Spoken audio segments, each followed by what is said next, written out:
కోస్తాంధ్రపై పంజా విసిరేందుకు Phethai తుఫాన్ సిద్ధమవుతోంది.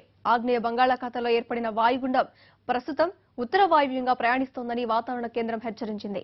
రాబోయే 24 గంటల్లో వాయుగుండం మరింత బలపడి తీవ్ర తుఫానుగా మారే అవకాశం ఉందని వాతావరణ కేంద్రం అధికారులు తెలిపారు. ప్రస్తుతం ఇది చెన్నైకి తూర్పు ఆగ్నేయంగా 930 కిలోమీటర్ల దూరంలో, మచిలీపట్నానికి ఆగ్నేయంగా 1090 కిలోమీటర్ల దూరంలో కేంద్రీకృతమై ఉందని అధికారులు తెలిపారు.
ఇక పెథాయ్ తుఫాన్ డీటెయిల్స్ కి మా ప్రతినిధి శ్రీనిబాబు అందిస్తారు. శ్రీనిబాబు, కోస్తాపై ప్రభావం ఏ విధంగా ఉంది?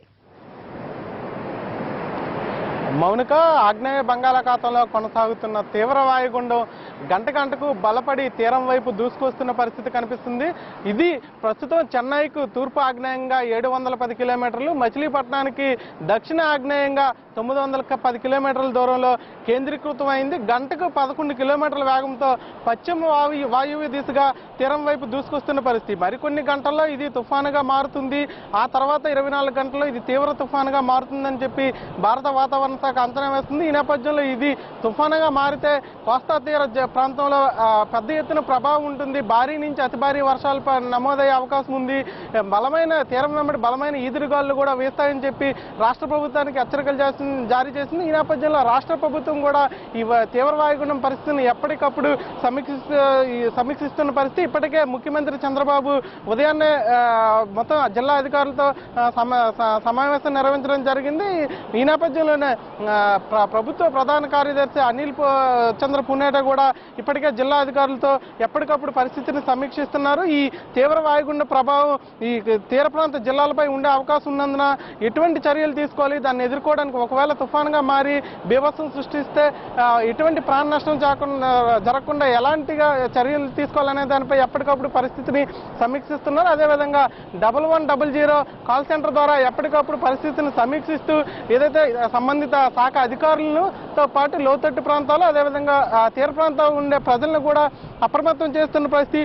అయితే ఇది మరికొన్ని గంటల్లో తుఫానుగా మారిన తర్వాత వచ్చే 24 గంటల్లో ఇది తీవ్ర తుఫానుగా మారుతుంది. ఇది ఏదైతే కాకినాడకి ఒంగోలుకు మధ్య తీరం దాటుతుందని చెప్పి భారత వాతావరణ శాఖ అంచనా వేస్తుంది. అయితే ఈ నేపథ్యంలో ఆర్టీజీఎస్ రాష్ట్ర ప్రభుత్వం తరఫున ఆర్టీజీఎస్ కూడా పరిస్థితి ఎప్పటికప్పుడు సమీక్షిస్తుంది. ఈ నేపథ్యంలో ఆర్టీజీఎస్ కూడా ఒక అంచనాను రూపొందించింది. ఇప్పుడు ఏదైతే విశాఖపట్నం కాకినాడ మధ్యలో కూడా తీరం దాటే అవకాశం ఉంది. ఇది 17వ తేదీ రాత్రికి తీరం దాటే అవకాశం ఉంది. ఇది తీరం దాటే సమయంలో పెద్ద ఎత్తున బలమైన ఈదురుగాలతో వర్షాలు పడే అవకాశం ఉంది. అదేవిధంగా భారీ వర్షపాతం నమోదయ్యే అవకాశం ఉంది. కాబట్టి అన్ని జిల్లాల కలెక్టర్లు కూడా అప్రమత్తంగా ఉండాలని హెచ్చరికలు జారీ చేశారు. ఈ నేపథ్యంలో అన్ని జిల్లాల కలెక్టర్లు కూడా ఇప్పటికే అప్రమత్తమైన పరిస్థితి.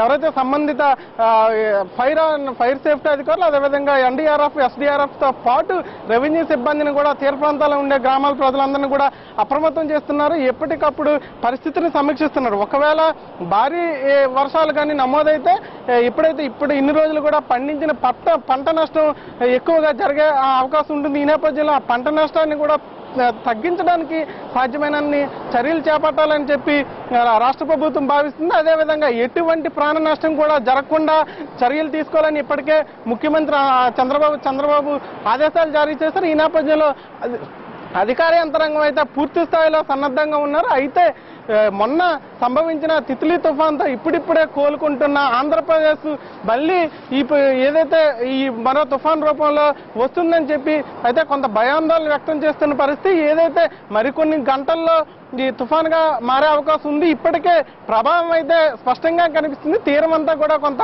అలజడిగా మారింది. తీరం వెంబడి కూడా బలమైన ఈదురుగాలు వీస్తున్నాయి కాబట్టి ప్రజల్లో అయితే కొంత భయాందోళన నెలకొన్న పరిస్థితి అయితే కనిపిస్తుంది. మౌనిక.